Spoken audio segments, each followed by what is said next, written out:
हम दोनों को हमेशा यही फिक्र रहती थी ना कि हमारे बेटे का क्या बनेगा, क्या होगा, क्या करेगा। ये कभी नहीं सोचा था कि हमारा बेटा इस तरह से हमारा नाम रोशन करेगा, खास तौर पर आपका।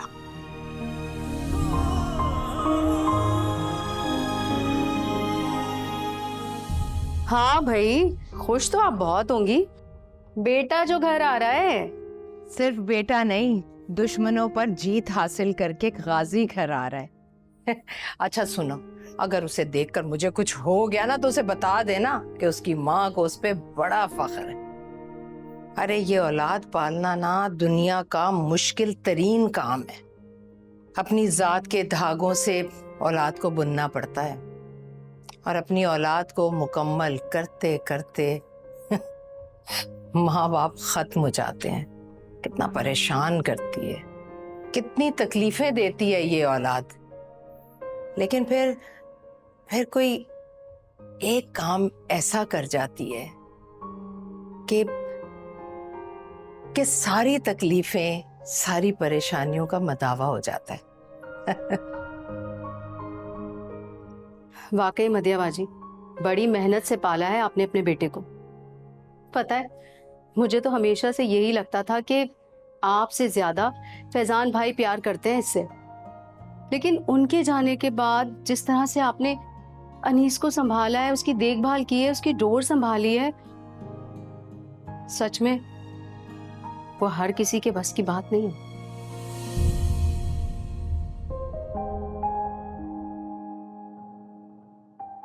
अल्लाह, अभी बड़े काम पड़े हैं भाई। वक्त तो रह नहीं गया, खाना भी बनाना है मैंने उसके लिए, उसकी पसंद की चीजें।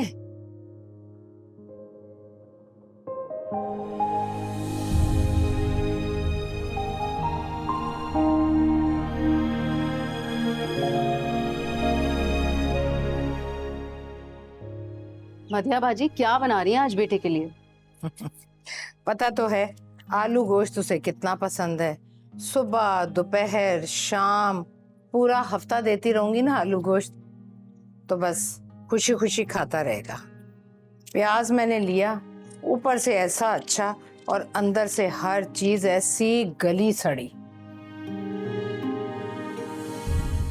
अरे हॉकी तो उठाई नहीं मैंने।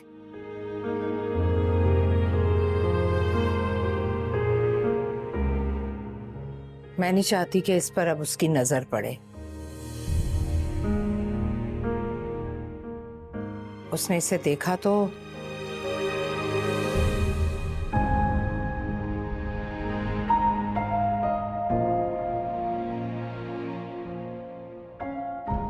बाबा, इस सामने ग्राउंड के पास रोकना जरा।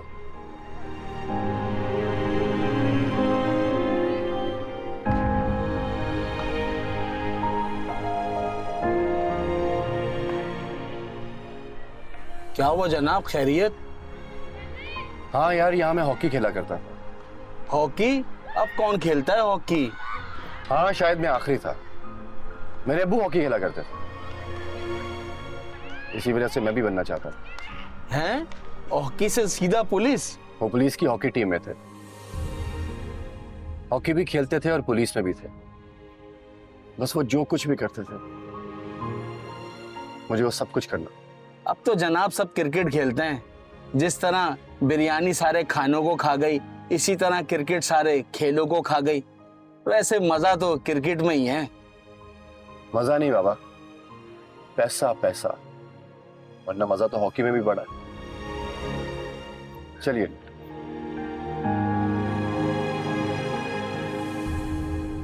यार जरा यार रुकना जरा।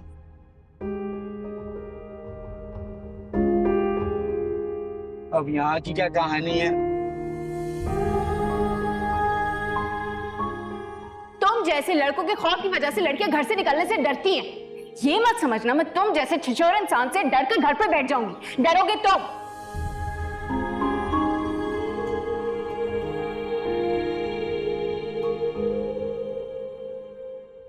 चलें बाबा।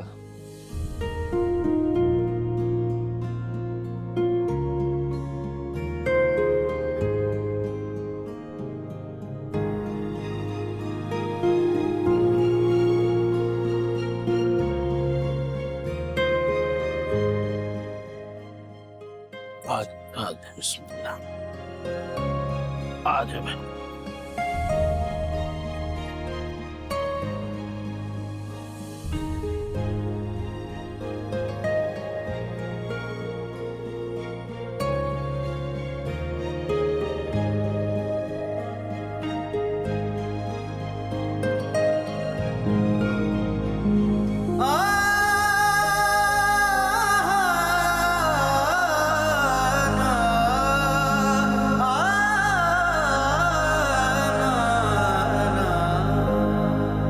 रिश्तों के हैं धागे से बंधे कितने फसाने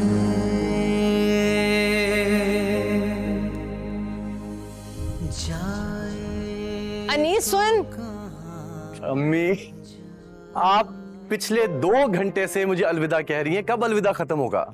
अरे बेटा, ये अचार देना तो भूल ही गई थी। दौड़ती हुई छत पर गई हूँ और वहां से लेकर आई हूँ। आप मेरी आदतें मत बिगाड़ें। वहां पे मुझे खुद को संभालना है, अकेले। वहां कोई माँ नहीं होगी मेरी फिक्र करने के लिए। अरे यही तो फिक्र हो रही है कि वहां माँ नहीं होगी। वैसे ना करना ऐसा चाहिए एकेडमी वालों को कि माँओं को भी वहीं बुला लें, ट्रेनिंग एकेडमी वाले दें और ख्याल माँ रखे। फिर देखना ऐसे शेर पुत्र तैयार होंगे ना कि दुश्मन देख के भाग जाएगा। अजीब सी फिक्र होती है कि मेरे पीछे आपका यहाँ कौन ख्याल रखेगा। वो इंतजाम करना तेरी जिम्मेदारी है। अरे तुझे इतनी फिक्र हो रही है तो ढूंढ देना कोई, नहीं तो फिर मुझे इजाजत दे दे। ठीक, बहरहाल वापस आता हूँ तो बात करते हैं। अच्छा सुने, मेरी हॉकी जरूर संभाल के रखिएगा प्लीज। ये जाते हुए तो हॉकी की रट छोड़ दे। आपको पता है मैं सब कुछ छोड़ सकता हूँ लेकिन हॉकी नहीं छोड़ सकता है ना। ये पकड़ और मेरी बात सुन, तेरा इंतजार करूंगी मैं, जल्दी आना। और ये सारी चीजें याद से संभाल कर वापस लाना, कोई चीज भूल कर ना आना, समझ आई? ठीक है। चल जा।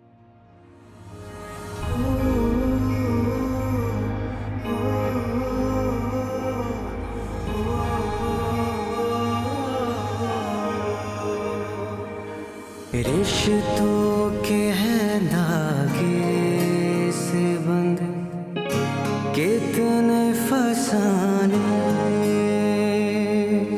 रिश्तों के हैं धागे से बंधे कितने फसाने। कब से खड़ा है? मैं अभी तो आया हूँ। जानती हूँ, पहले से खड़ा होता ना तो मुझे पहले पता चल जाता। अंदर कदम रखते ही अपने पसंदीदा खाने की महक ना आए तो कहना। आजा अंदर। अम्मी,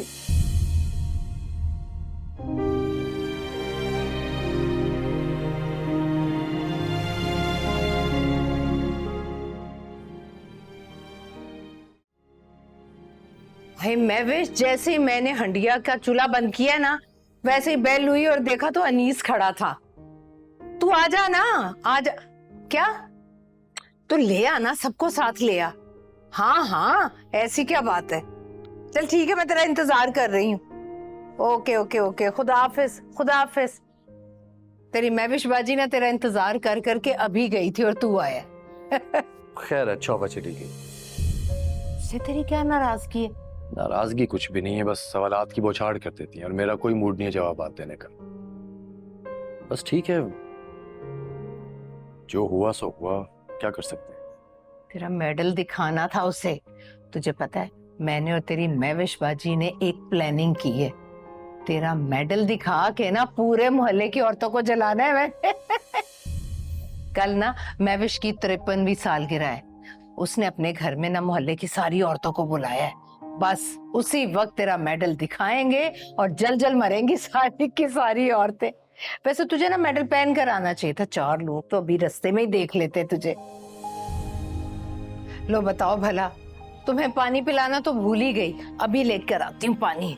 पानी पी लो, फिर तुम देखना तुम्हारे लिए जो मैंने आलू गोश्त बनाया ना, उसमें क्या धनिया और गरम मसाले की खुशबू है।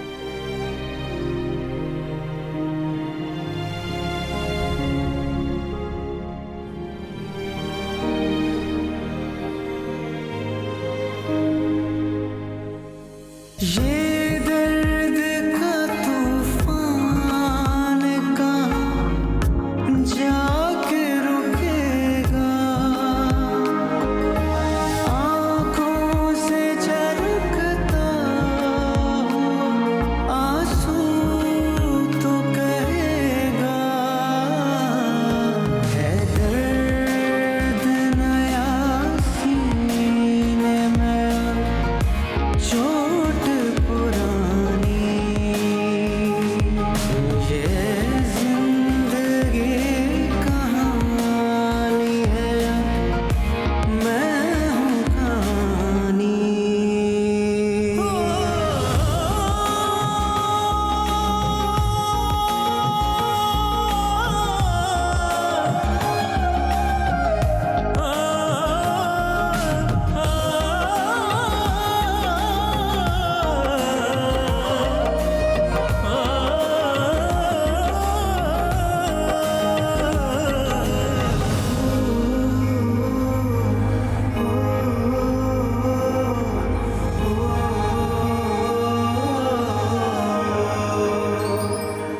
तितली के परों पर है लिखा कोई फसाना,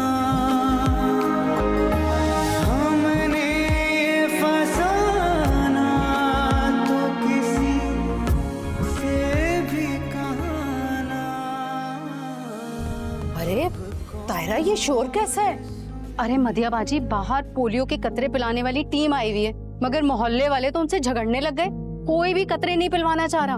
पता नहीं क्या क्या बातें सुनने को मिल रही। क्यों भाई, ये कोई डॉक्टर है? डॉक्टर ने कहा है ना कि पोलियो के कतरे पिलवाने हैं, तो मैं तो पिलवाऊंगी। अरे किधर जा रही है, क्या हो गया? आप भी पिलवाने लग गई तो मोहल्ले वाले आप पे बरस पड़ेंगे। अरे बरसते हैं तो बरसते रहे, मैं अपने बेटे को माजूरी से बचाऊंगी और पोलियो के कतरे जरूर पिलवाऊंगी। मैं लेकर आती। अरे मदिया बाजी, बात तो सुने।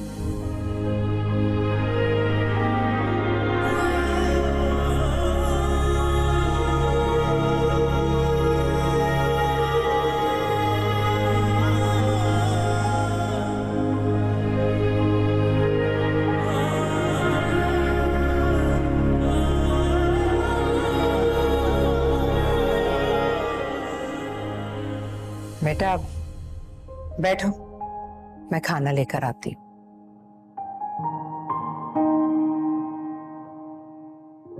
खाला, खाला, यार तुम्हें कहा भी था मत बताना। चुप खाला। हाय अल्लाह, क्या हुआ असद? जरूर रेस लगा रहा होगा तू। अम्मी, किसी पर इल्जाम लगाना अच्छी बात नहीं है। खाला यकीन करें, अगर आज ना जीता ना तो हम रेस जीत जाते। अच्छा तुम जाओ अपने घर, जाओ। रो तो ऐसे नहीं है जैसे मैं ट्रक के नीचे आ गया हूँ। अल्लाह ना करे, तेरे सिवा मेरा है ही कौन? कभी सोचा है तूने, अगर तुझे कुछ हो गया तो मैं अकेली क्या करूंगी? बस आज से तेरे दोस्त और साइकिल दोनों बंद, और ये हॉकी भी बंद। साइकिल चलाना मैं छोड़ भी दूं, लेकिन हॉकी खेलना मैं कभी नहीं छोड़ूंगा।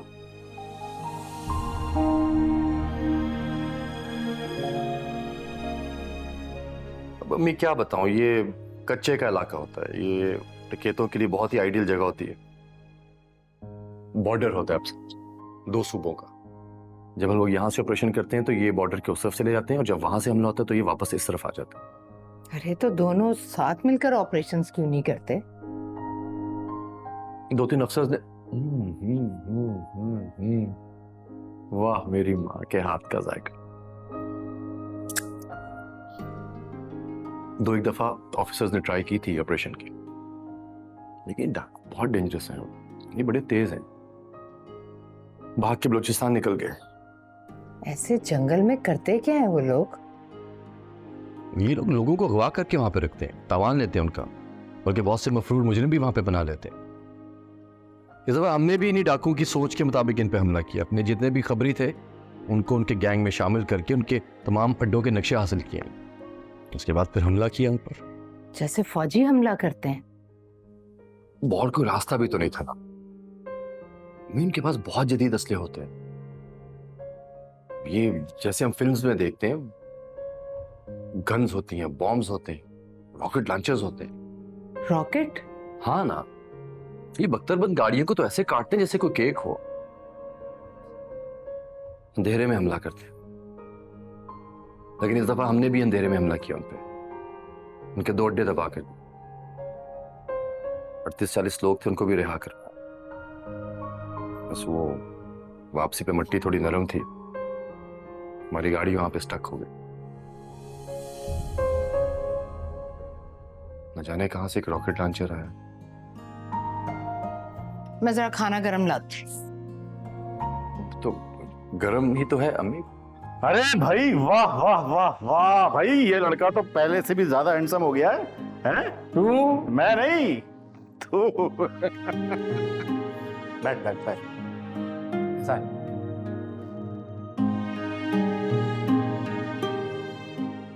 कैसा है तू?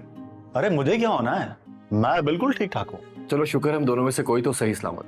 तो भाई ये मेरे सामने ना ये रुई बानो नहीं चलेगा। स्माइल, मुस्कुराएं।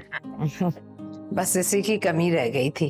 अरे हालांकि कमी बस प्लेट की है और किस्मत देखी है, सामने ही रखी है। तो एक शिकायत है आपसे मुझे, वो ये है कि अपने बेटे के जाने के बाद आपने हमें आलू गोश्त खिलाना बंद कर दिया था। अरे बेटा तो आ जाया करो ना, किसी ने मना थोड़ी किया। भाई खातून थी, कह रही थी कि भाई मेरे बेटे के साथ ना नजर भी मत आना। तो बस फिर बंदा क्या करे यार, है? इसे अपनी तरह आवारागर्दी में जो लगाए रखते थे। खबरदार, अब अगर तुमने कोई उल्टे सीधे काम में लगाया इसे तो।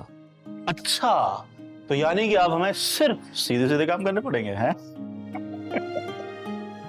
अच्छा बाबा, तुम लोग खाओ, मैं ताजा रोटी लेकर आती हूँ। साले अगर देसी घी हो तो वो भी लगा दीजिएगा, अगर नहीं भी है तो कोई मसला नहीं है। भाई अच्छा हुआ तू आ गया, तेरे बिना मैं लोभी का कुत्ता हो गया था यार। अपने घर का तो वैसा ही नहीं था पहले। मगर जिसके साथ घात घात घूमता था वो भी चला गया। अच्छा यार, तू भी ना। बाकियों की सुना, सब कैसे? बाकी सारे ठीक है, वैसे ही मौज अपने अपने इलाके के अंदर। हाँ, जिसने बदलना होता है वो इलाका छोड़कर चला जाता है, जैसे तू गया था। वरना बाकी सब तो वैसे ही अपनी अपनी डगर पर जिंदगी गुजारते हैं और वैसे ही खबर में भी उतर जाते हैं।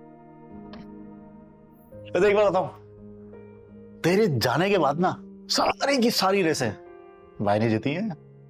हाँ सच कह रहा हूं मैं, लेकिन तेरी बात अलग है।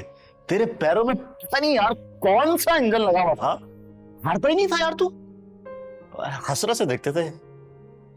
तुझे मैं एंट्री टेस्ट का किस्सा सुनाता हूं।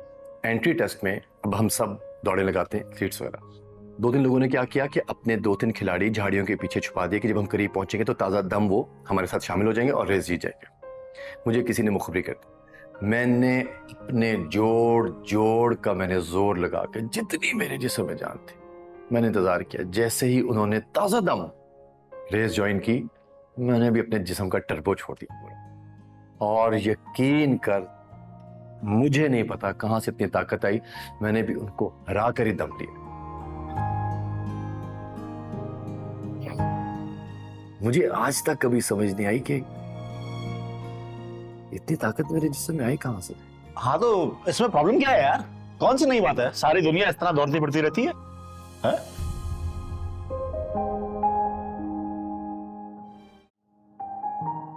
क्या दिन थे यार। बस आपस की बात है, हॉकी भाई तेरे जाने के बाद कभी भी किसी ने नहीं खेली। फुटबॉल और क्रिकेट तो चलती रही है, लेकिन हॉकी और साइकिलिंग, साइकिलिंग भी कोई करता है कि नहीं?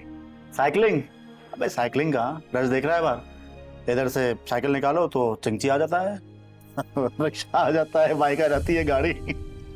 और भाई सड़कों के हालात भी है ना वो बहुत खराब है, खंडरे हुई हुई है, जानवर तक चलने को राजी नहीं है उनके ऊपर, साइकिल तो नहीं हो सकती। और हिबा, यही सोच रहा था मैं कि परवाना अपनी शमा का जिक्र कब करेगा।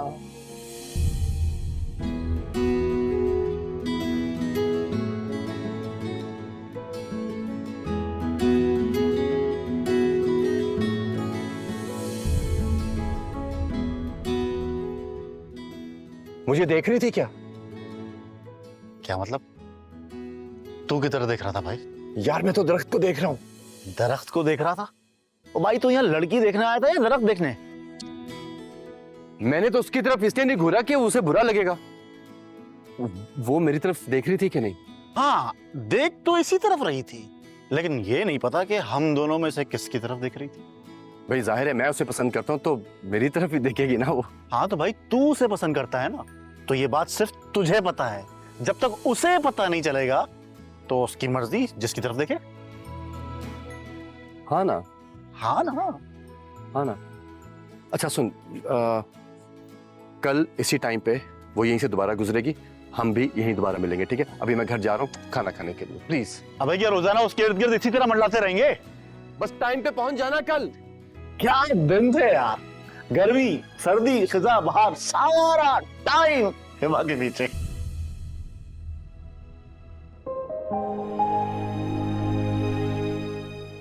मगर आखिर में देख हुआ क्या।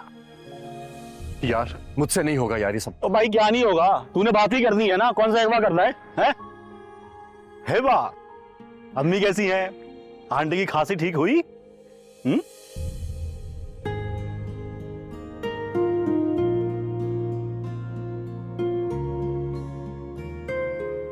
इन्होंने आपसे कोई बात करनी है। अस्सलाम वालेकुम। अस्सलाम वालेकुम।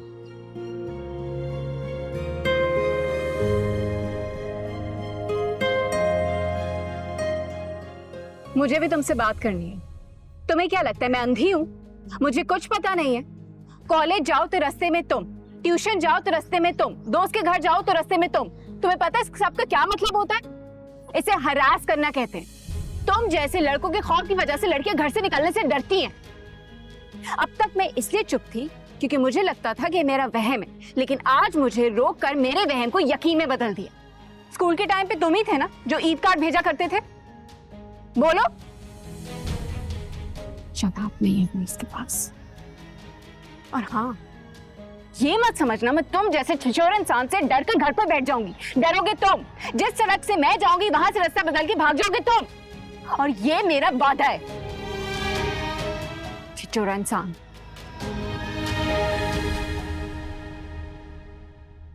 मुझे तो लगा था कि शायद अपने भाइयों को बताएगी,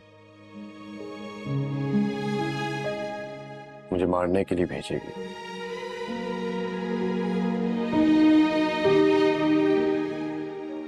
लेकिन उसने वहां वार किया जहां सबसे ज्यादा तकलीफ।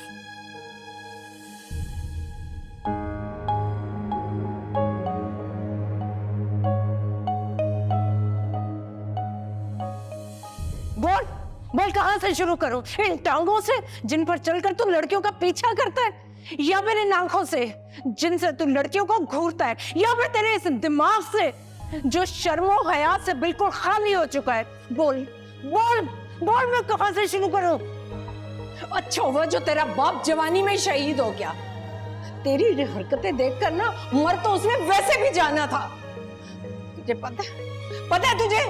तू अच्छी तरह से जानता है तेरे बाप की शराफत के डंके बजते थे।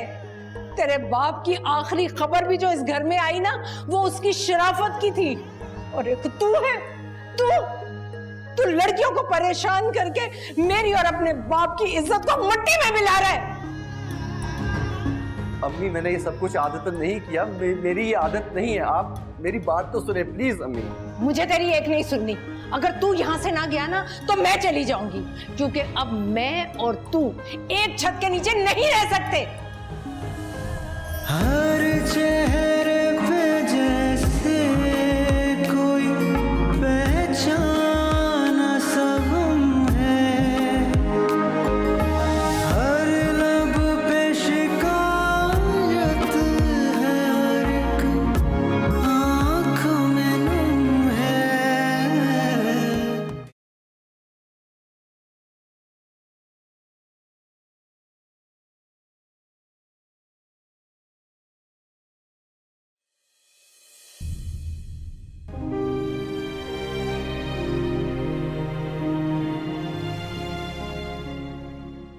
अम्मी मेरी तरबियत आपने की है,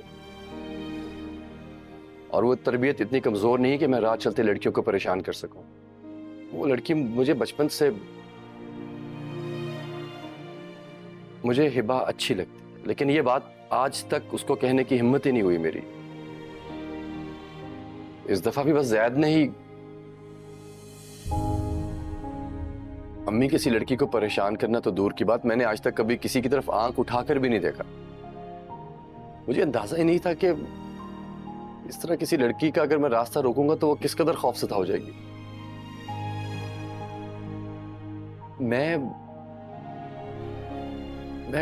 कभी भी ऐसी कोई हरकत नहीं करना चाहता जिसकी वजह से आपको गुस्सा आए या आपकी इज्जत पे कोई फर्क आए। मुझे वाकई अंदाजा नहीं था कि मैं इस तरह आपकी नजरों से गिर जाऊं। मैं अब्बू के नक्शे कदम पे चलूंगा, मैं पुलिस ज्वाइन करूंगा और मैं आप दोनों का सर फख्र से बुलंद करूंगा। ये मेरा आपसे वादा है।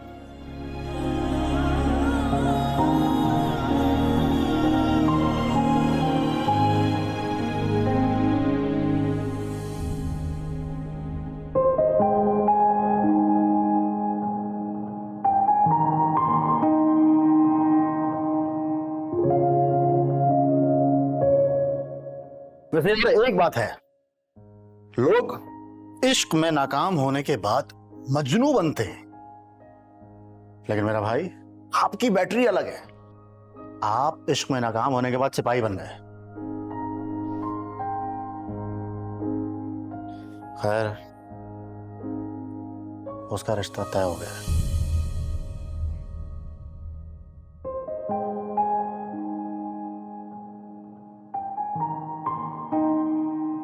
अच्छा है, अच्छा ही तो है। मैं भला उसके किस काम का? उसके क्या तो किसी के भी काम का नहीं है।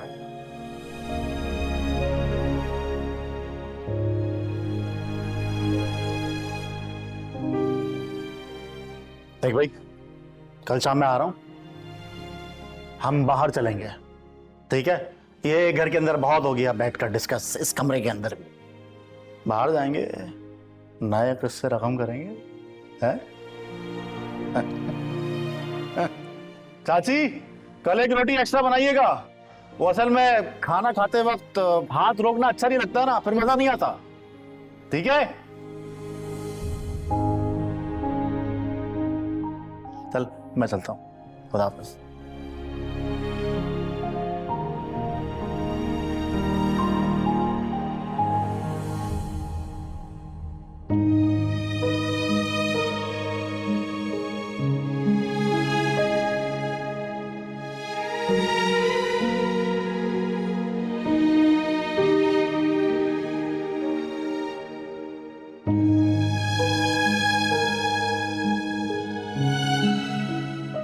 खाला, खाला, खाला।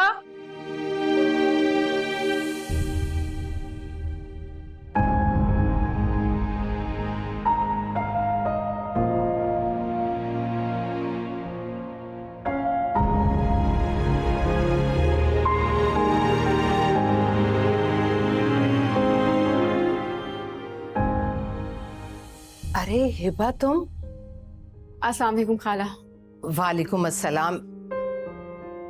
ये किस खुशी में? रिश्ता तय हो गया?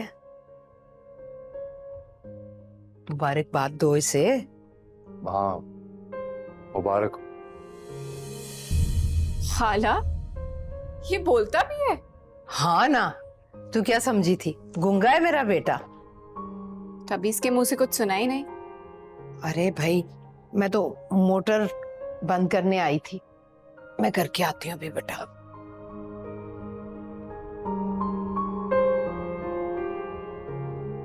सुना है बहुत बहादुरी के कारनामे करके आए हो। वैसे तुमने आज तक मुझसे माफी नहीं मांगी। माफी तो तुम्हें मुझसे मांगनी चाहिए थी। मुझे मेरी अम्मी की नजरों से गिरा दिया था तुमने। माँ की नजरें वो मकाम है जहां से इंसान कभी गिर ही नहीं सकता। तुमने कोई चारा ही नहीं छोड़ा था। जब देखो आए दिन सामने चेकपोस्ट लगा के खड़े हो जाते थे। जिंदगी में कभी तुम्हारे साथ कोई घटिया हरकत नहीं की। और जो भवरे बन के आसपास भटकते थे वो ठीक था। मैं बचपन से तुम्हें पसंद करता था, दिल के हाथों मजबूर था। अगर मजबूर थे तो रिश्ता लेकर आते, पसंद आता तो हम हाँ करते वरना रद्द कर देते। बेरोजगार था मैं, किस तरह मैं अपने रिश्ते की अम्मी से बात करता? और अगर तुमने इनकार करना ही था तो सिर्फ एक दफा मुझे अपने मुंह से कह देती, मैं जिंदगी में कभी तुम्हारे पास ना भटकता। लेकिन नहीं, मेरी नाक रगड़नी थी तुमने, सो तुमने रगड़ दी। बिला वजह इल्जाम मत लगाओ। मैं तो तुम्हारी ढिठाई पे हैरान हूं। जिस घर में तुमने आग लगाई, आज उसी घर में अपने रिश्ते की मिठाई बांटने के लिए आई हो। तुम यहां पे मिठाई बांटने के लिए नहीं आई हो, तुम यहां मेरे जख्मों पे नमक छिड़कने के लिए आई। तुम फजूल बातें किए जा रहे हो। तुम्हारी इत्तला के लिए अर्ज है कि अब मैं वो अनीस नहीं रहा जिसने जिंदगी भर तुम्हारे अलावा किसी को देखना तो बहुत दूर की बात कभी सोचा तक नहीं।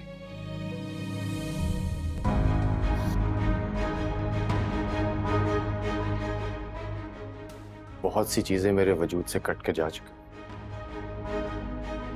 और तुम जैसे लोगों की मेरे दिल में तो क्या, अब इस घर में भी कोई गुंजाइश नहीं है।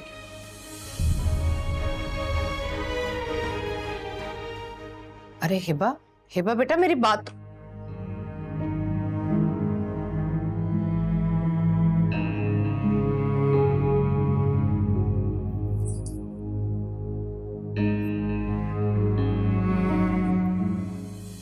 तुम्हारे और हिबा के बीच कोई बात हुई है क्या? मैं तुझसे पूछ रही हूँ। वो बेचारी अपने रिश्ते की मिठाई लेकर आई थी, क्या कहा है तुमने उसे? कोई मिठाई नहीं लेकर आई थी वो, मुझे एहसासे महरूमी का शिकार करने के लिए आई थी वो। एक नाकाम इंसान, ना मैं आज तक कभी एक अच्छा खिलाड़ी बन सका, ना मैं कभी एक अच्छा बेटा बन सका, ना कभी मैं एक अच्छा सिपाही बन सका। मैं तो अपनी मोहब्बत भी नहीं पा सका कभी। बेटा बता, मैं वही कच्चे में कहीं मेरी लाश पड़ी मिलती। बोल लिया तुमने? बोल लिया या कोई और कांटा बाकी है? इंसान में जितनी बुराइयां होती हैं ना, उसमें सबसे ज्यादा तकलीफ दे बुराई नाशुक्री है। नाशुक्रा इंसान कभी किसी हाल में भी खुश नहीं रहता। तो क्या है, जानना चाहता है तो अपनी मां से सुन। मैं कभी हॉकी नहीं छोड़ूंगा, यही जिद थी ना तुम्हारी? तुम्हारी कामयाबी पर आईजी साहब का फोन आया था मुझे, मुबारकबाद दे रहे थे और कहने लगे कि मैं आपके बेटे के लिए क्या कर सकता हूं। तो मैंने तुझे स्पोर्ट्स एकेडमी में कोच लगाने की दरखास्त की उनसे, और पता है तुझे, उन्होंने मेरी दरखास्त कबूल कर ली। अब तेरी बाकी जिंदगी इसी हॉकी के साथ गुजरेगी, बच्चों को सिखाते हुए। और क्या कहा तूने कि तू एक अच्छा पुलिस वाला नहीं है, लेकिन ये मेडल तो कोई और कहानी सुना रहे हैं। शुजात की दास्तानों में सिर्फ शहीदों का हिस्सा नहीं है, गाजियों का भी हिस्सा। और मुझे फख्र है कि तूने दुश्मनों का डटकर मुकाबला किया, तो पीछे नहीं हटा, तू डरा नहीं, अपने वतन के लिए कुर्बानी दी तूने। डॉक्टर और इंजीनियर की डिग्री तो लाखों लोग लिए फिरते हैं, लेकिन कितने हैं जो माओं के लिए बहादुरी का मेडल बनकर आते हैं? अरे तेरे जैसे बेटों के लिए तो माएं दुआएं मांगती हैं, दुआएं। रह गई बात मोहब्बत की, तो मैं मानती हूं उसमें तुझे नाकामी हुई है, लेकिन माएं किस लिए होती हैं?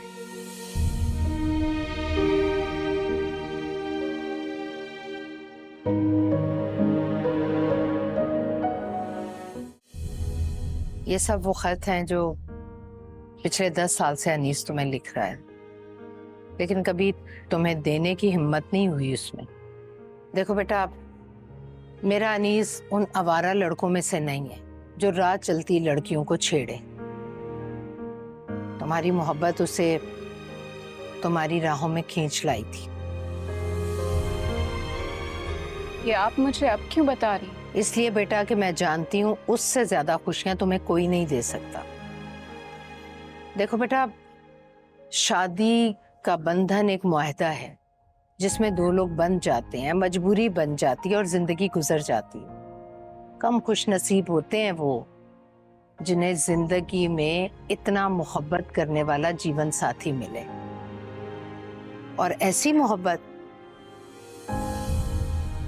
मैं सिर्फ ये चाहती हूँ कि ये खत अपनी मंजिल तक पहुंच जाए। ऐसा ना हो कि मेरे बेटे के जज्बात कहीं इन कागजों में दफन होकर रह जाए। एक हफ्ते में अनीस वापस घर आ रहा है। उससे पहले मैं तुम्हारा रिश्ता मांगने तुम्हारे घर आऊंगी, लेकिन मैं चाहती हूँ कि उससे पहले तुम ये सारे खत पढ़ लो और पढ़ने के बाद तुम खुद फैसला करो। तुम जो भी फैसला करोगी मुझे मंजूर होगा।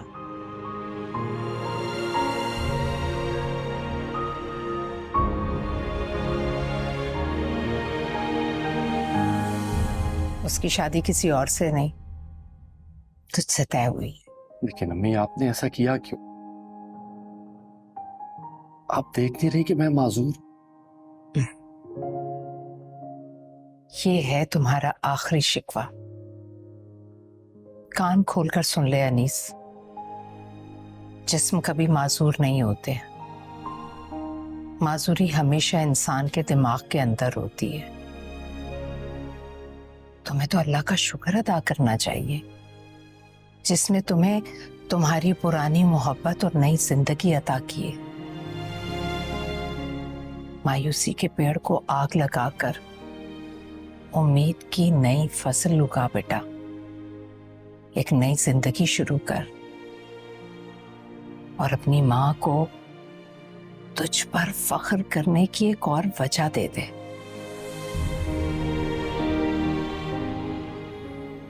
देगा ना? जी अम्मी। हिबा को सब कुछ मालूम है। सब जानते हुए उसने हाँ की है। 2 महीने बाद तुम दोनों की शादी है। शादी की तैयारियां शुरू कर दे। मुझसे अकेले नहीं होगा ये सब।